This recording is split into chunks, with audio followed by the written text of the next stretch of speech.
I'm tired of being tired.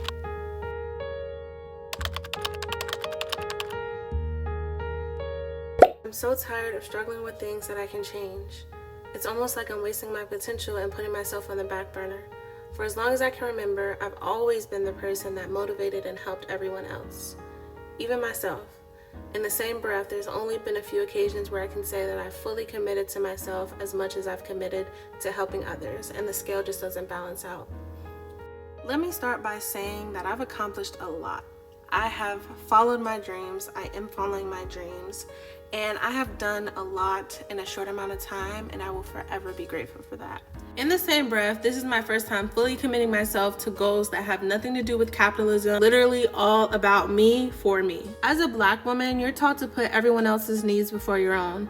My mother did it, my grandmother did it, my great-grandmother did it, my great-great-grandmother did it. It's just been a cycle, and that is what we have believed so far. We'll get to the tea about what becoming the main character of your life can actually look like, but long story short, I'm ready to change my life.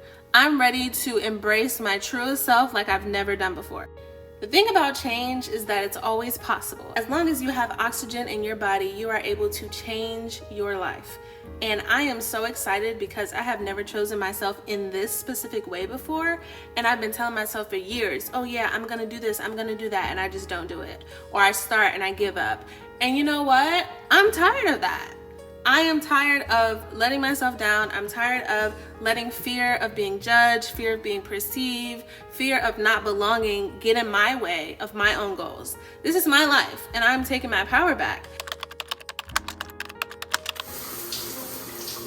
It's no longer about me trying to position myself as the best thing in other people's life. It's more about me positioning myself as the best thing in my life.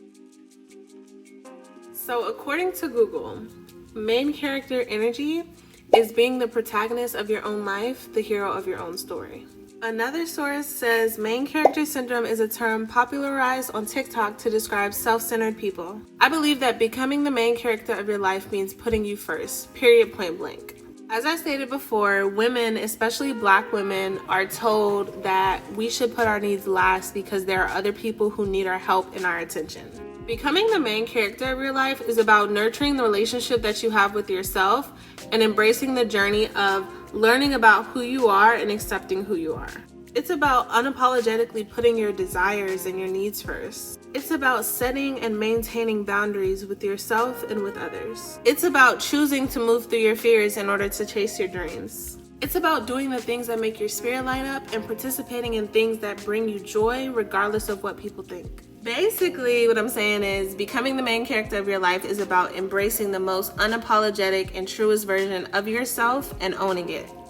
As a retired people pleaser, codependent, and perfectionist, it is so important that you remember a few things on this journey. There's a lot that you're gonna have to unlearn about what it means to actually put yourself first and take care of yourself. In order to do that, you have to understand that self-care is not a luxury, it's a necessity. We all need self-care in order to survive.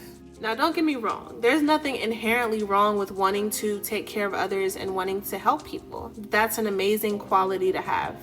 However, you need to be on your list of people to take care of. And that is where a lot of us go wrong. I spent a lot of my life overemphasizing people's importance in my life. In the process of doing that, I started to put my desires on the back burner. People's opinions and beliefs were so important to me that I actually started to believe them myself.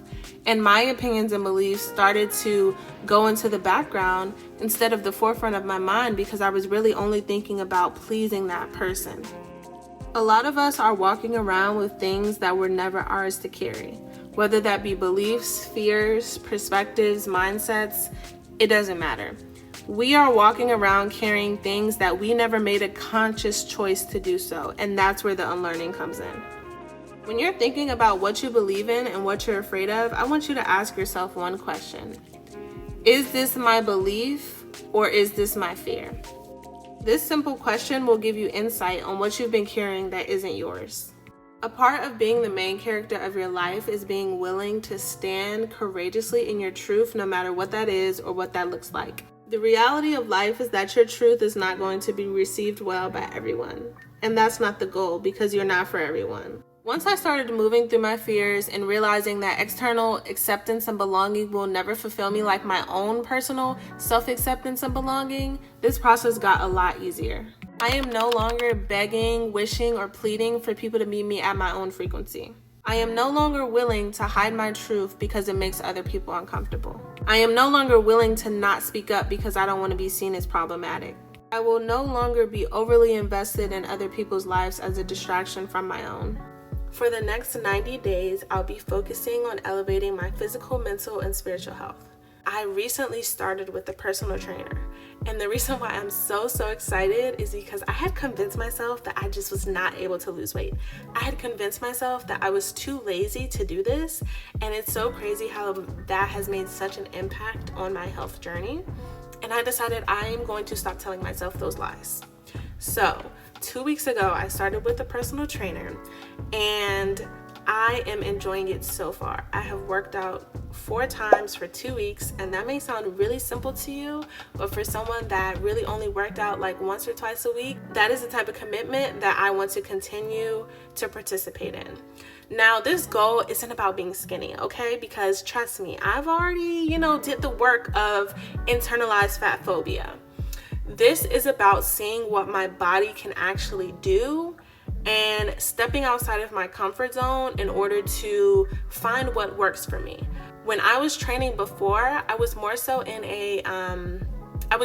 going along with what people told me instead of saying, hey, you know what, this is uncomfortable for me, this isn't working. All of the training programs that I've had in the past, they didn't work for me because I had underlying conditions that affected the way that I work out. I found out in 2021 that I have PCOS. If you don't know what PCOS, feel free to look it up, but essentially it's a condition that many people experience. Instead of high intensity workouts, it's best for me to do low intensity workouts. Being as though I did not know this until recently, all of the training programs that I had have been high intensity, and I could not understand why I felt so exhausted and why I ended up giving up on those programs. And it really was because my body was rejecting that type of movement. I had convinced myself that I just wasn't able to do it, and that's not true. I just had to do it a different way, and I had to honor the differences that I was experiencing. At first, I was too caught up with trying to be normal. I just thought that my body should just be able to work out this way, and my body was constantly telling me that it could not. But I was really concerned with what other people would think or how I would look if I wasn't able to do weight training or if I wasn't able to do certain workouts. But in the process, I was betraying myself because my body told me explicitly. If you resonate with this, you probably have to unlearn that being different doesn't equal wrong. I don't know who made up this idea that in order to feel connection, belonging, and worthiness, that we have to be like other people. They lied to us and we've believed it literally for centuries and centuries, but I'm here to tell you that that is a flat out lie. All you need to do is to be you, because there's so much magic in that. I don't know about you, but a lot of horrible things have happened when I tried to emulate someone else or be anything outside of myself. We see something that works for somebody else and then we're like, oh, I need to do that because that worked for them and that's what I want. The problem with that is that that worked for them and it's not guaranteed to work for you. And when you're in that comparison game, you're willing to do anything to get to that result that you want. But the problem with comparing is that it's never going to be equal because you're not them and they're not you. Comparing yourself only leads to misery. And I know that it's easier said than done, especially with social media. But at the end of the day, I truly do believe in authenticity. And I believe that authenticity will always bring what's for you. Being 100% in your energy and owning your energy will take you way further than copying and comparing yourself to someone ever will. Being out of alignment can make your goals feel 10 times harder to reach than they actually are.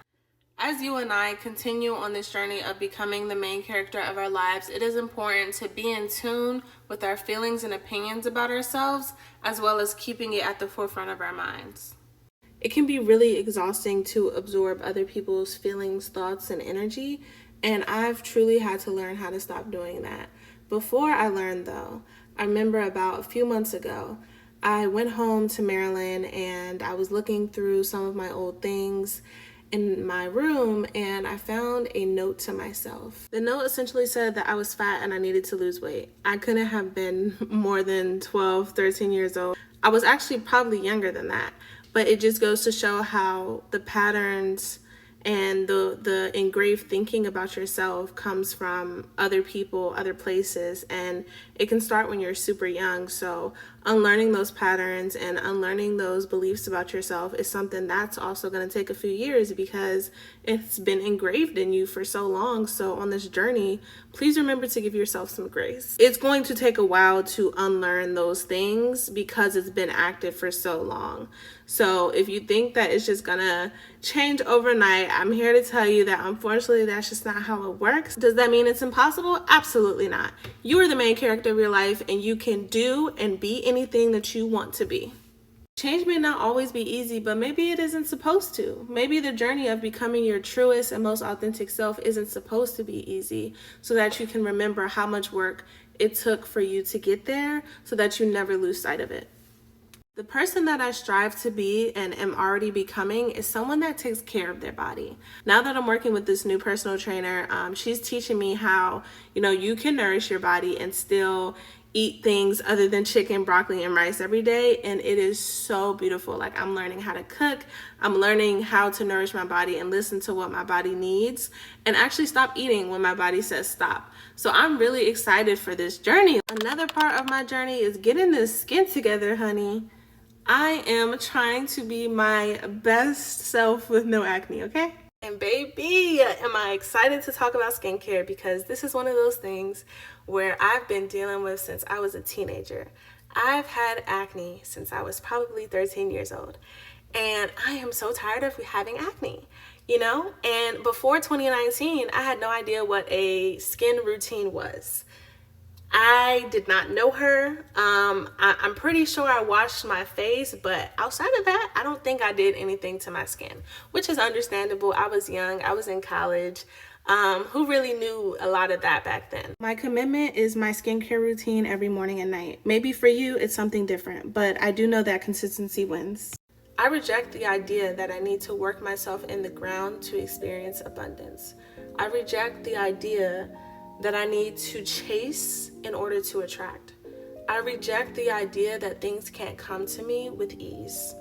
I reject the idea that I need to hold my tongue just to not be seen as problematic. I reject the idea that I need to dumb myself down to make anyone comfortable. Those days are long gone. In summary, girl, whatever you want to do, whoever you want to be, you can do that. You can literally decide right now, in this moment, as you're watching this video, that you're going to be something and go out into the world and embody it. I hope you now see the value of becoming the main character of your life. If you're ready to do the same, join me in this journey. I will be posting weekly updates and we can grow together. Thank you so much for watching this video. I really hope that you found value in it and it resonated with you. And I will see you in next week's episode. Bye.